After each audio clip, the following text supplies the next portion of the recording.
কেউ দিল্লির সাথে প্রেম করে, কেউ ইসলামাবাদের সাথে প্রেম করে, কেউ পাকিস্তানের দাস, আর তারেক রহমানের কর্মীরা বাংলাদেশের দাস। সত্য করি, বাংলাদেশের বাইরে আমাদের কোনো ঠিকানা নাই।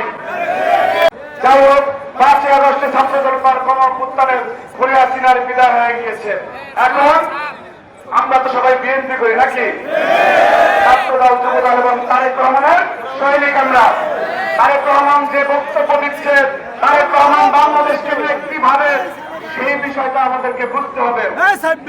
5 তারিখের পরে আর একটি ষড়যন্ত্রের মধ্যে আমরা পড়ে গিয়েছি, সেটাকে আপনারা বুঝতে পারছেন? 5 তারিখের পরে সেই 71-এর পরাজিত শক্তি এবং 24-এর পরাজিত শক্তি গোপনে গোপনে প্রেম করে আবার বাংলাদেশের বিরুদ্ধে ষড়যন্ত্র শুরু করেছে।